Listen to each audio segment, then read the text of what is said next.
Not all of our minisodes need to be from listeners. In fact, places or lesser-known cases can sometimes take us to dark realms.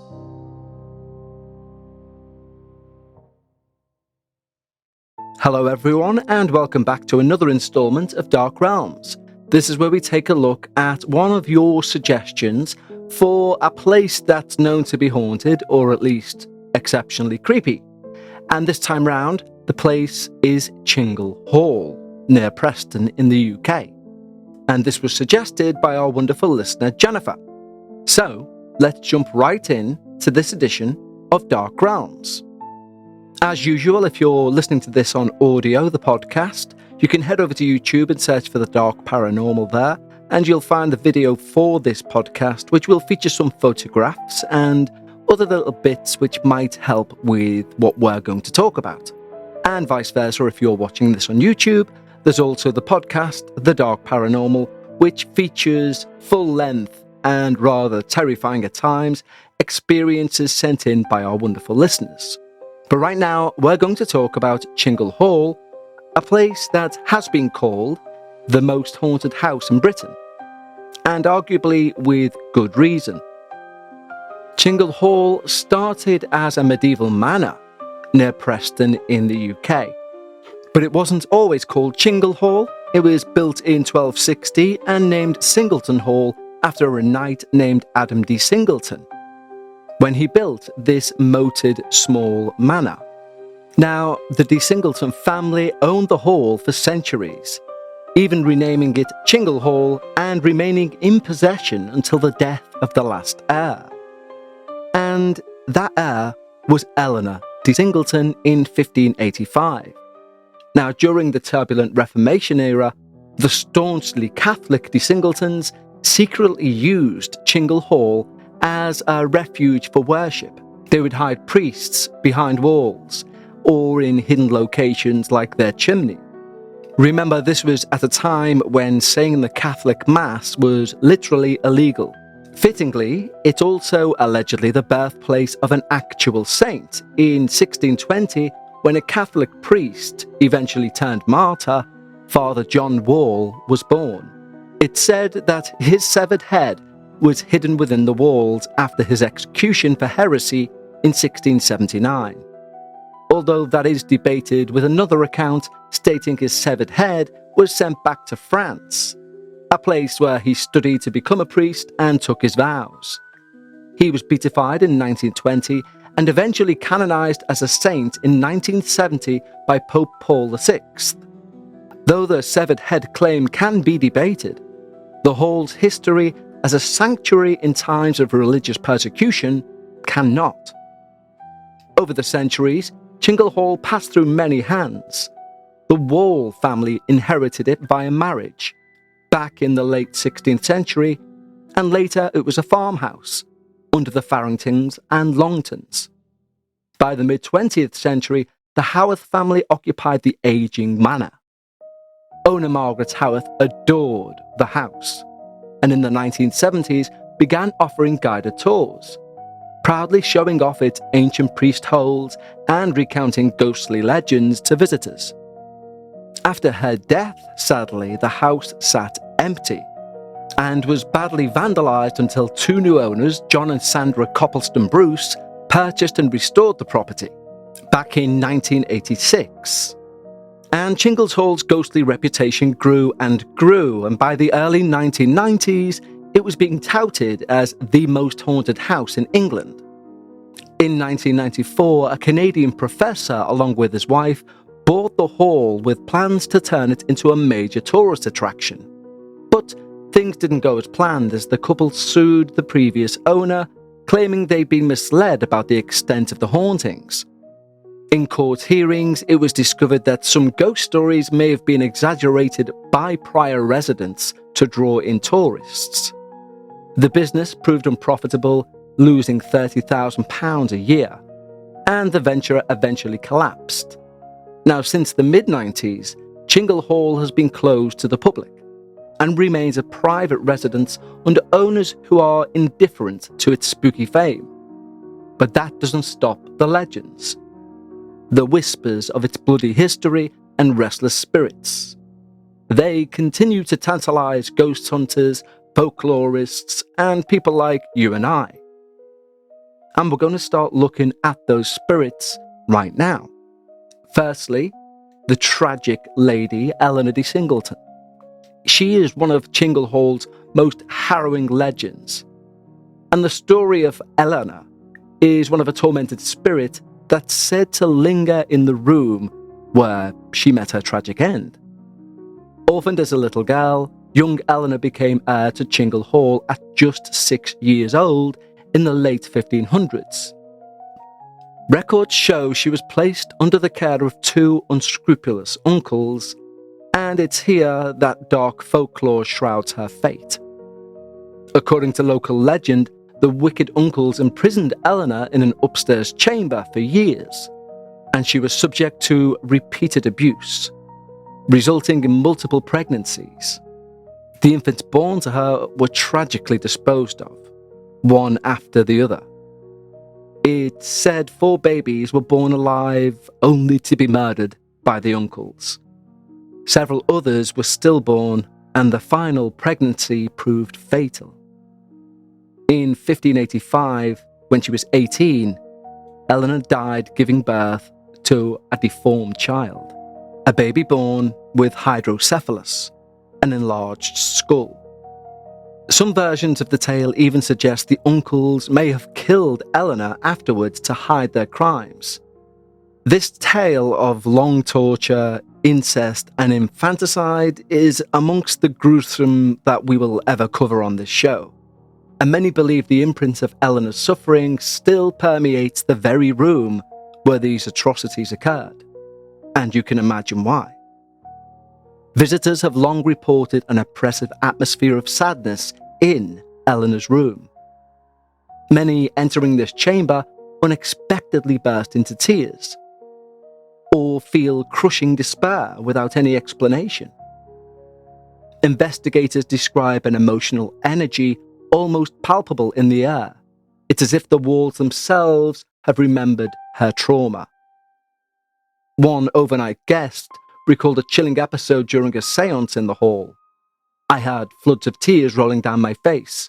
I wasn't feeling any depression or sadness. It was just an overwhelming experience of tears. On another occasion, a group of visitors suddenly felt an overwhelming rush of emotion, with several people breaking down sobbing, even fainting, after becoming overcome with grief in that very room. Such intense reactions are often attributed to Eleanor, her grieving spirit reaching out. Some have even claimed to see the ghost itself, a young woman in a long old-fashioned dress drifting through the corridors. A tour guide in the 90s reported that an entire group saw a pale female figure in one corner, watching silently before vanishing. Legend holds that Eleanor loved her ancestral home despite the misery and death, and refused to leave. After death, of course. The scent of lavender, said to be Eleanor's favourite scent, sometimes will waft through her former bedroom without any earthly reason. Whether it's a residual haunting or the sentient ghost of a tragically lost girl, the story of the Lady of Chinglehall brings with her an aura of heartbreak. Amid the sorrow, there is also fury. Several visitors have reported being touched or even shoved in that room, as if Eleanor's rightful anger is still lashing out. It's a haunting steeped in pain, misery, an innocent girl turned into an anguished spirit, eternally bound to the place of her very suffering. But next we'll look at the saint, the martyred priest, St. John Wall, and other monks which have been seen at the hall. They are an infamous presence in Chinglehall. In fact, an infamous figure seen at the hall is a monk-like hooded figure, believed to be the ghost of a priest from the hall days as a secret Catholic retreat. As mentioned, during the Reformation, Chingle's owners risked their very lives to harbour fugitive priests and celebrate banned Catholic Mass. within its very walls. It's small wonder that several monastic apparitions seem to roam the premises. The most celebrated, as mentioned, is St. John Wall, a Franciscan priest and martyr who lived in the 1600s. Though some historians doubt he was actually born at Chingle Hall, he had strong ties to the house and was definitely sheltered there numerous times. Father Wall was eventually captured and gruesomely executed in 1679 for his faith. We already know he was decapitated, but in those days of good old England that wasn't enough. So he was hung, drawn and quartered. His followers rescued his severed head, as we touched on earlier, and local legend says it was smuggled back to Chingle Hall and hidden within a wall of the house. Ever since, people have claimed Father Wall's restless spirit still walks the halls, maybe searching for peace or for his lost head. In truth, there are multiple accounts of monk spirits on the property. Some drifting through corridors, others outside by the orchard or crossing the old bridge by moonlight. All are described as cowled figures in robes, sometimes faceless beneath their hoods. Their presence often carries a religious aura. Witnesses have caught whiffs of incense and heard disembodied voices murmuring Latin prayers in the chapel where the clandestine Catholic Mass once took place. These phenomena lend an almost occult atmosphere, as if long-forbidden rites are still being enacted by the spirits of the faithful departed. Encounters with the monk of Chingle Hall can be deeply unnerving. Eyewitness testimonies over the decades consistently describe the same chilling scene. In 1980, local radio producer Terry Whitaker stayed overnight to try and record some paranormal activity, and he came face to face with the impossible. He's quoted as saying, "At about 20 to 1, we heard footsteps out in the corridor. We then watched this entity just standing there, his arms tucked in his sleeves and his cowl up. Not only was he definitely a monk, he was as solid as you or I. And after about 30 seconds, he just drifted away, forwards and through a big cupboard that was not open." What Whitaker and his colleague realised moments later is that behind that cupboard lay the entrance to an old priest hole. It was as if the ghostly monk was still making his escape into a secret passage. This experience left the hardened investigators shaken and utterly convinced something supernatural was taking place at Chingle Hall. A tour guide once saw a monk in a doorway, describing him as a short figure in a white habit, about 5 feet tall, who vanished into thin air. And a group of travellers from New Zealand all witnessed a veiled, featureless monk standing against a wall with one hand raised, as if to hide his face. In one late-night vigil, a team of nurses sitting upstairs began to feel like they were not alone. One nurse suddenly blurts out, "I can see something. There's someone above your shoulder," to her friend. Another nurse gasped, saying that she could feel an unseen presence coming behind her, and was too scared to look. In the dim light, a few of these ladies glimpsed a hooded figure standing over them, triggering mass panic. They were in tears, they couldn't talk for over an hour, and they knew it was going to be a very, very long night. Accounts such as this paint a picture of a haunting priestly presence that's not always benign. Along with sightings, people have reported physical sensations, sudden chills, or a guiding hand. One elderly visitor even claimed an invisible monk steadied her arm as she climbed the stairs. On the darker side, a foul stench of rotten meat has overwhelmed some sensitive visitors in the so-called John Wall room. A room which skeptics might attribute to mundane causes, but others regard as a sign of a sinister spectre. Whether one believes it to be the saint, John Wall, or some other nameless friar who died in hiding, the monk of Chingle Hall is one of the most famous and fearsome spirits. The image of a cowled monk gliding through solid walls and muttering Latin prayers in the dead of night is not one I'd like to see or hear. It would certainly be a sight for someone much braver than I. And finally, and arguably more heartbreakingly, we have the skull-faced child, or what's been known as the skull-faced child. Perhaps the most disturbing entity, which is said to haunt Chingle Hall, because the skull-faced child was Eleanor's ill-fated last child. The poor disfigured child is obviously directly linked to Eleanor's tragic story and is often cited as a skull-faced apparition, one that has startled visitors for decades. According to legend, the newborn that cost young Eleanor her life in 1585 was terribly disfigured. Swollen head, malformed, and although the baby died at birth, or maybe murdered shortly after, many believe its tiny, unbaptized spirit never left the hall.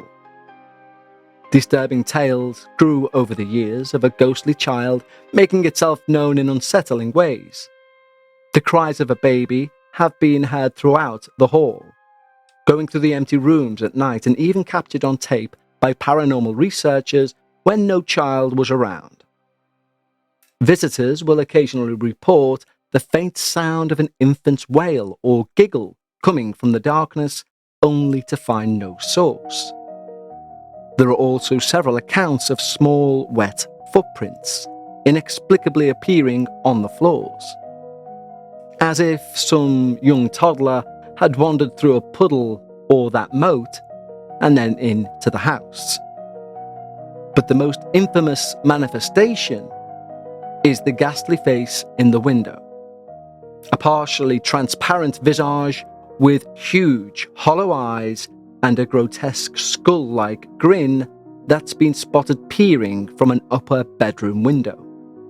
The apparition was long assumed to be connected to Father John Wall, or St. John Wall. Locals whispered it was the dead priest's head, looking out from his hiding place. However, many now believe the giant skull is in fact Eleanor's final child, forever bound to the room where it drew its first and last breath. It's as if the horror of that whole situation and the infant's brief existence imprinted itself as a permanent spectral image, doomed to repeat, a stone tape theory like no other. One chilling piece of evidence supporting this story actually comes in the form of a photograph taken in 1980. Amateur photographer Lucas Campbell snapped a picture of Chingle's Hall's facade. It was on a quiet afternoon, and quite unexpectedly, when he got the photographs developed, there was a monstrous face at the upstairs window. He's quoted as saying, "The photo, with what appears to be a large skull-like apparition at one of the bedroom windows," he describes, "but there was definitely nothing in the window when I took that photo, with the face only becoming evident when it was developed. The unnerving image does kind of show a pallid, oversized skull peering out, or pareidolia. Some suggest it was the ghost of the martyred priest, but Campbell felt otherwise. Again, he's quoted as saying, "I'm inclined to believe the story is true, as I think the giant skull face in the window is Eleanor's last child, especially with its enormous head. Indeed, that room was later dubbed the St. John Wall Room. Yet it may be the wrong name. Its phantom occupant could very well be the tormented infant." Apart from the photo, witnesses have reported seeing a childlike shadow flit past that window from outside, or a tiny figure in an old-fashioned christening gown toddling in the upstairs, only to vanish when approached. In one recorded investigation, researchers left recording devices in the hidden priest holes, adjacent to the room. On playback, they were astonished to hear not only the sound of a church bell and clinking chains, but unmistakably a baby crying into the empty hall. It's as if the residual echoes of that doomed child still do reverberate under the rafters of Chingle Hall. Encounters with a skull-faced child are rare, but clearly profoundly upsetting. Some feel a sudden drop in temperature following the soft sob of an infant emanating from a corner. Others have caught a glimpse of what looked like a tiny skeletal hand waving or pressing against the glass before fading away. The most dramatic sighting remains the giant ghostly face that was caught in that photograph. Apparently, it frightened one individual so much they refused to ever go back into the house. For me, there's an element of pareidolia definitely to the photograph, but who's to say? Even hardened ghost hunters find this spectre disturbing on a primal level. There's an occult-like dread associated with this infant ghost. Perhaps they represent innocent, corrupted, or unfinished business in the afterlife. In the case of Chingle Hall, the infant's apparition is a dark reminder of the unspeakable cruelty that unfolded in those walls. As one paranormal researcher put it, as long as that hall stands, the spirit of Eleanor de Singleton and her doomed offspring, and those dark deeds, will remain forever embedded within the fabric of the very building. And so the cursed child of Chingle Hall wanders in shadow, a pint-sized phantom with, allegedly, a huge head, to quote someone else, gathering both pity and terror in equal measure. For me, the sad part about Chingle Hall now is its private ownership and the fact we can't go and see it or visit it. It's one of those rare times, such as the Amityville house, where somebody, I will use the phrase normal, moves in, or should we say skeptical, and they experience nothing and therefore make out everyone else's experiences are nonsense. So it would seem like we may have to wait until that house is either vacant again or somebody does open it up to the public. And in all honesty, if they did, I'm not sure I'd like to go. And it's not down to the ghostly images, or even encountering a monk or a saint. It's down to knowing what took place there to the poor Lady Eleanor. I don't think I could go into a place that had such dark actual acts take place. Or maybe I could. I'm unsure. I will think and I will let you all know next week. In the meantime, stay safe, and I'll see you all here next week for a new dark realm that we'll go and investigate together. Until then, stay safe and take care.